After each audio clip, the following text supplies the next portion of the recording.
queridísimo Alex Santiago. Y sí, tengo temas e invitada muy interesante, y es que me hago acompañar de la doctora Belkis Martínez, quien es ginecobstetra y viene a hablarnos de los anticonceptivos y esas causas que a veces vemos cuando los usamos. Bienvenida, doctora.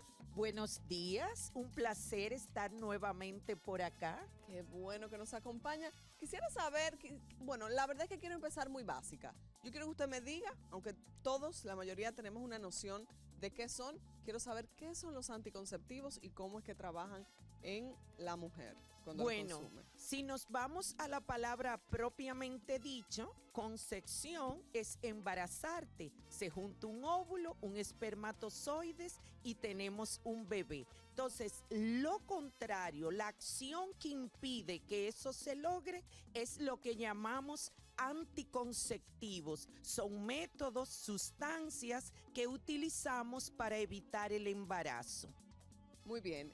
Y dentro de esos anticonceptivos hay denominaciones, hay diferencias. ¿Cuáles son esos tipos de anticonceptivos? Podemos definirlos como anticonceptivos hormonales, no hormonales y de barrera, que son lo más conocido. Por ejemplo, en los hormonales tenemos las pastillas anticonceptivas, tenemos las inyecciones, hay DIU que tienen hormonas, están los no hormonales como DIU que no tienen hormonas, y están lo que son los métodos de barrera, que son aquellos que impiden el paso del espermatozoide a través del cervix o cuello de la matriz.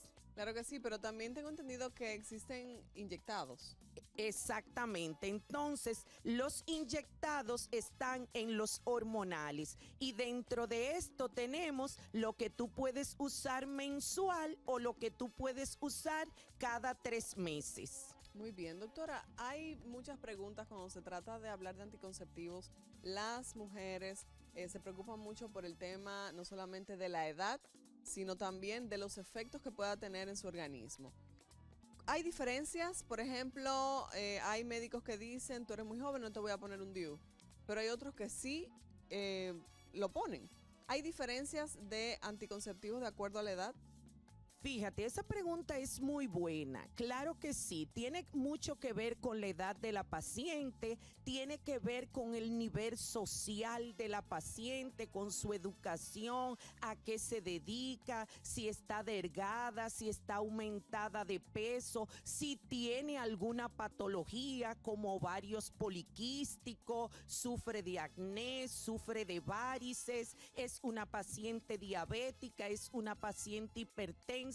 En fin, hay muchas cosas que tenemos que tomar en cuenta antes de iniciar un anticonceptivo. Pero me gustó mucho lo que dijiste del DIU. Por ejemplo, aquí tenemos un tabú en usar el DIU, que es lo que estamos viendo ahí en pantalla, o lo que se llama dispositivo intrauterino, de que las adolescentes, las jóvenes que ya iniciaron vida sexual, si lo pueden usar o no. Pues fíjate que en Europa es uno de los métodos más usados. ¿Por qué? Porque las madres se sienten más seguras poniéndole un dispositivo a sus hijas que la proteja por 5 o 6 años a darle pastilla y que ellas puedan olvidarla. Claro, en ese sentido sabemos que hay DIUs que tienen hormonas.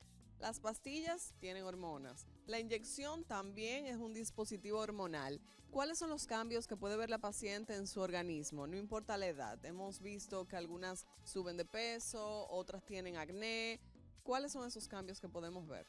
Bueno, realmente el subir de peso se ha convertido en una gran preocupación, pero hoy en día los laboratorios invierten billones de dólares tratando de que los métodos anticonceptivos no tengan esos efectos colaterales. Pero sí hay pacientes que pueden aumentar de peso porque muchas producen una retención de líquido otras le da mucho apetito, mucho deseo de comer. Entonces siguen subiendo y no paran el anticonceptivo. Si tú usaras algún anticonceptivo que tú entiendes o te das cuenta que te está predisponiendo al aumento de peso, mira, tenemos una diversidad de métodos, solamente hay que suspenderlos. ¿Cuáles son también esas otras condiciones que aparte de subir de peso podríamos ver?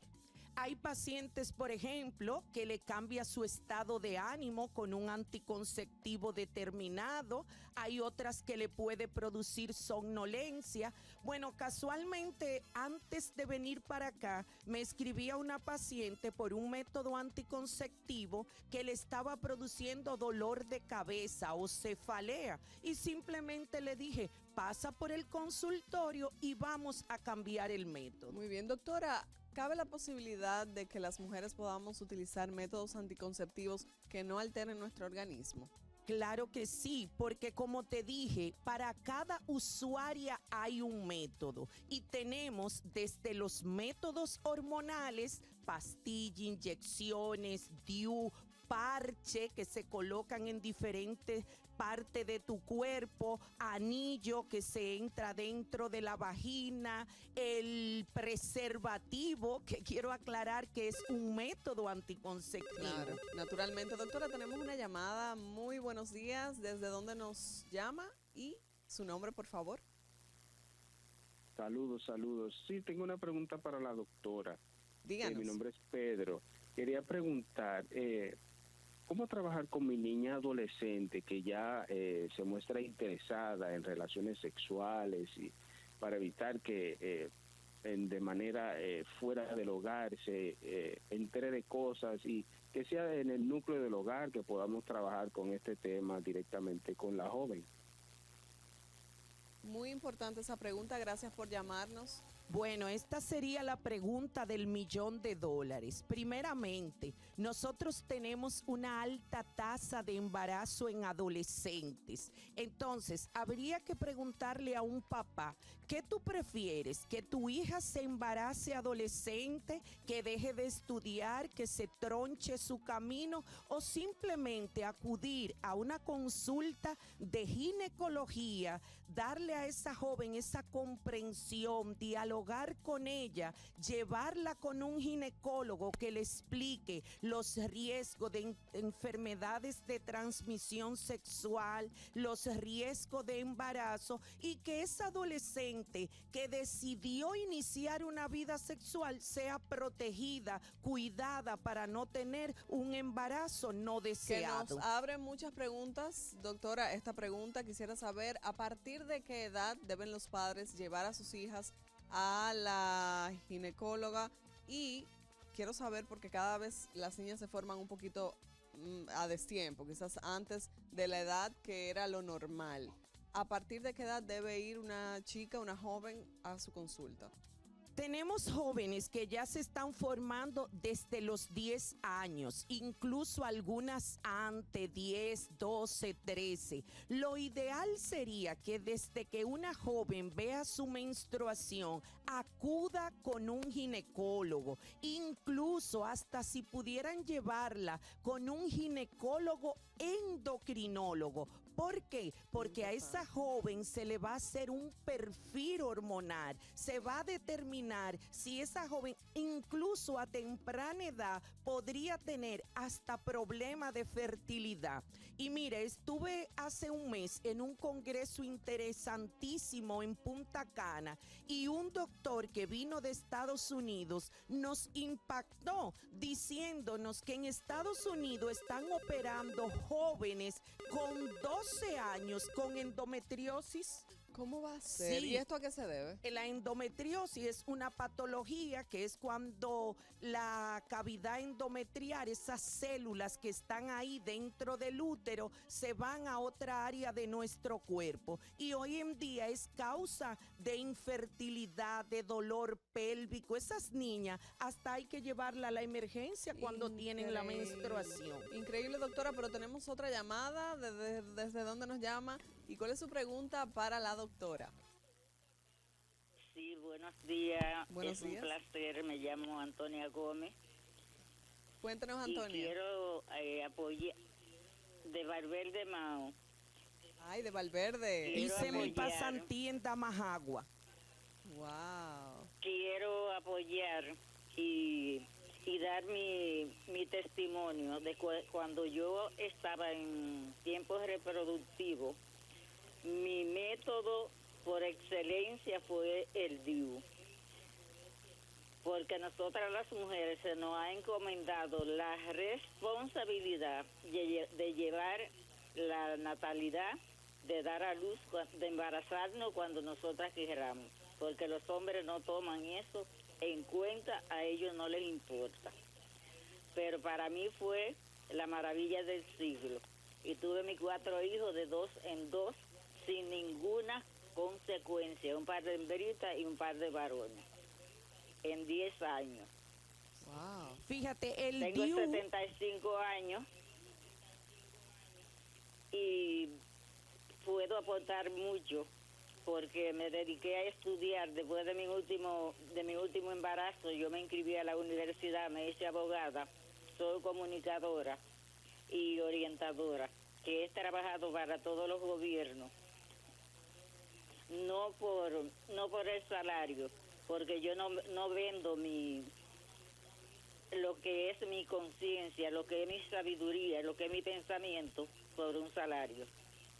Gracias. Muchas gracias. Gracias a usted por su pregunta. Cuéntanos, doctora. el método que estábamos viendo en pantalla mientras la señora hablaba es el DIU, es ese dispositivo, fíjate cómo está dentro del útero, cómo tiene ese palito que va hacia arriba y que se abre a ambos lados. Eso impide el paso del espermatozoide. ¿Cuál es la diferencia, doctora, entre el hormonal y el de cobre? El de cobre es un metal que solamente tiene cobre y todo sigue normal. El de hormona tiene una hormona que se llama levonorgestrel, que incluso yo fui usuaria de ella. Yo soy pro DIU, pero claro, en las pacientes que así califiquen, y esta hormona se va liberando y nos ayuda como método anticonceptivo. Muy bien, doctora. Para las personas que quieran visitar su consulta, sobre todo para información y que como el Mangulover que nos llamó anteriormente dice, ¿qué método es el adecuado para mi niña que ya es adolescente, que tiene ya su menstruación y quiero saber qué le convendría? Para esas personas, ¿a dónde deben ir? Llamar. Bueno, yo soy ideal para trabajar con adolescentes. Tengo una hija adolescente. Me gusta ponerme en el lugar de una adolescente, oírla, instruirla, sin criticarla, sin atacarla, llevándole el conocimiento. Me pueden contactar en Hospitén Santo Domingo en el 809-541-3000. Excelente, doctora Belkis Martínez, ginecobstetra, dándonos un poquito de luz en cuanto a este tema tan, bueno, quizás interesante de los anticonceptivos, sobre todo porque siempre tenemos muchas preguntas al respecto. Gracias, doctora, por acompañarnos. Gracias a ustedes por invitarme, porque me fascina este programa, se ve hermoso, se escucha hermoso y se aprende mucho. Bueno, en ese sentido, doctora, ¿qué les parece si seguimos con más de este mangucito delicioso de la mañana?